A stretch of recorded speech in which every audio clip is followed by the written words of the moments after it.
Welcome back to my channel. I hope that you enjoyed those clips from the aquarium.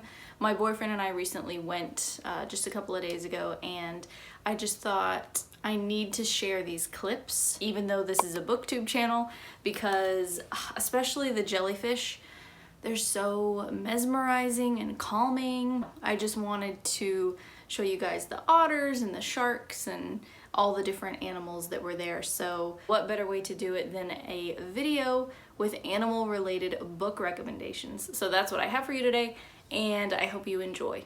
I busted out my book journal, my annotating journal from last year. So this is from 2021. It's a little beat up, but there's a lot of good books in here. If you guys are interested, let me know if you want like a kind of a run through of how I do it, like how I annotate my books, what it looks like inside. But I'm going to take you through 5 or 6 of the best animal related books that I've read in the last couple of years. So here we go. So the first one that I have for you is The Deep by River Solomon. I think it's been out for a couple of years now. It is a very unique storyline, unlike anything I'd ever heard of before. So it follows mer people who are descended from the babies of slaves which were thrown overboard, survived off of whale's milk, and formed an underwater tribe, formed a society of mer people, which is just such a unique storyline, taking something that is very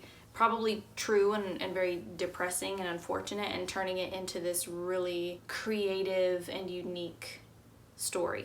So our main character is Yetu, I think that's how you say her name, and she basically is responsible for she's sort of like the memory keeper. I don't think the book uses that particular terminology, but she sort of holds the memories of her people, and she's kind of weighted down by that burden. So every year there is a gathering called the Remembering, and basically it's her duty to speak to all of the other mer people and share these stories, and they sort of all come together, kind of like a big mermaid family reunion, but she wants to escape it because these memories are very painful. And so in order to escape, she swims to the surface, which they never do because it's very dangerous. Kind of like, you know, Little Mermaid vibes, like you're not supposed to go near the 2 legs, near the humans, because you never know what might happen, and she does end up meeting a human. So I'm not going to go into any further details. I don't want to spoil anything, but it is very interesting. There are a lot of themes in here about obviously memory, family, tradition, cultural identity, suffering.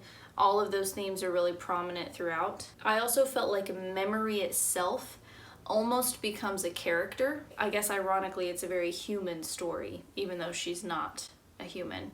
So yes, loved that one. I think I gave it a 5 out of 5 stars. On to the next recommendation. It is another mermaid related book. I have a physical copy of this one, and that is Melissa Broder's The Pisces.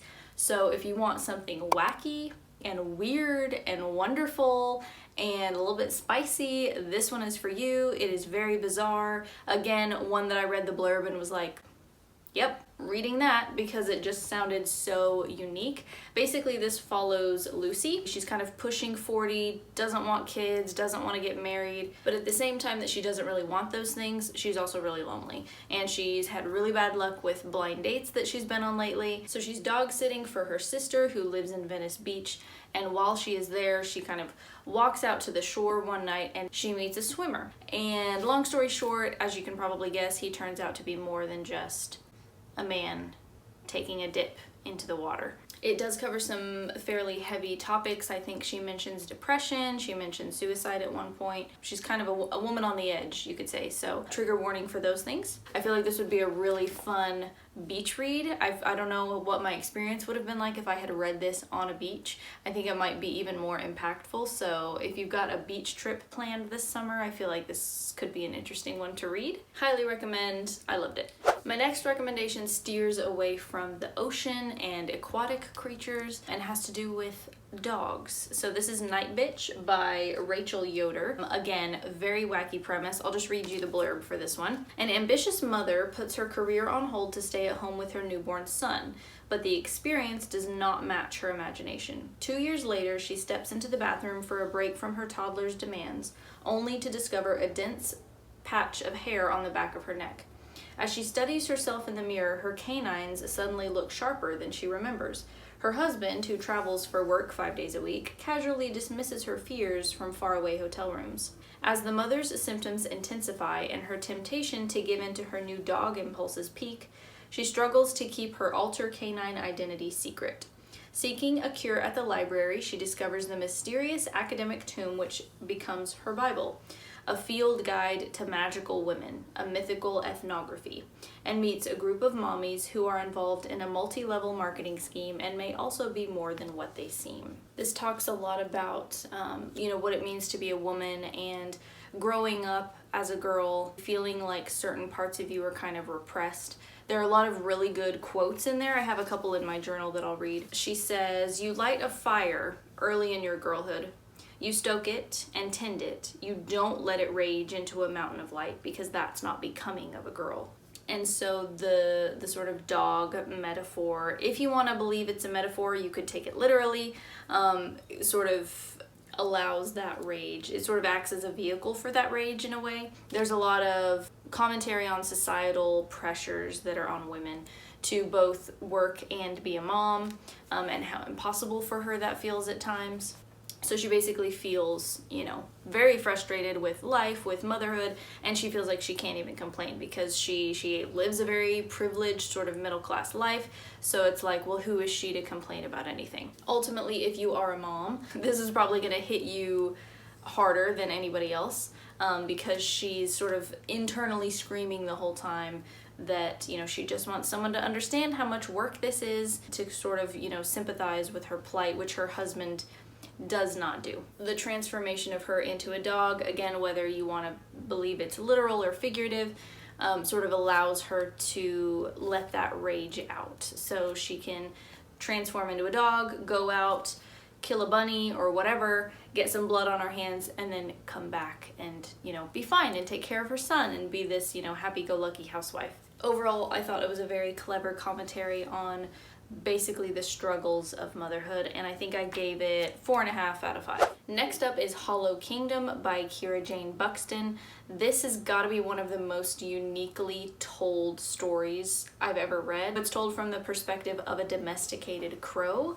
So it's told from the perspective of a domesticated crow who's noticed that his owner, Big Jim, is not acting like himself. His eyeball pops out of his head, he's acting really strange, and basically realizes that the zombie apocalypse has hit Seattle and all the neighbors have started eating each other. So he escapes, flies out of the house, and wants to try to figure out what's going on in the world and how he can save humanity. He's got Big Jim's dog by his side. That's sort of his partner in crime, is Dennis the dog. It is very wacky, very different.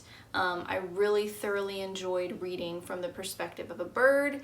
I remember looking at reviews of Hollow Kingdom, and somebody once said it's like The Secret Life of Pets and The Walking Dead combined together, and I think that's the perfect description. So if you like both of those things, you will probably like Hollow Kingdom.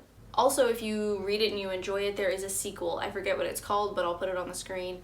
So there is also a sequel if you really like Hollow Kingdom.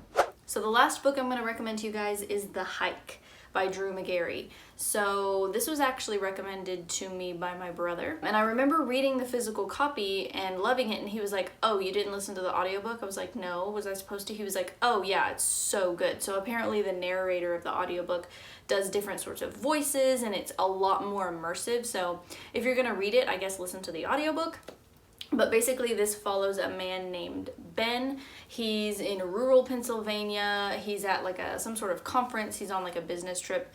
And before the big meeting, he wants to go on a hike to kind of, clear his head. So behind the hotel where he's staying, there's some woods. So he decides to go off and hike through the woods. Well, he very quickly realizes he can't really turn around from this path. I don't remember exactly how it presents it, but basically he's kind of stuck on this path. He can only move forward, and meets some very interesting, fantastical characters. Lots of demons and giant insects, and it's definitely got some fantastical elements to it, which is super fun. It has a sort of Wizard of Oz vibe to it. I kind of felt like it was like a, follow the yellow brick road, get to the end where somebody's gonna help us get back home. So in The Wizard of Oz, it's obviously, you know, the Wizard of Oz who's gonna help Dorothy get home. In The Hike, it's a figure known as the producer. So the producer is this entity that has created the world in which Ben finds himself, and he has to find the producer to convince him to basically let him out. So it definitely has that sort of Wizard of Oz, we're on this journey and it's gonna be fun, but it's also gonna be kind of dangerous and we're gonna see some weird things along the way kind of vibe to it. So if you like Wizard of Oz, I feel like you'd probably like The Hike. And that is it, guys. That is all the recommendations that I have. If you have read anything like these books where there's sort of an fantastical or like animal element or metaphor in there somewhere, definitely leave your recommendations in the comments below. So that's it. Thanks for watching, and I'll see you guys next time. Bye. What you doing? Why do you always have to sit where I was sitting? Get a move! Don't scratch the couch.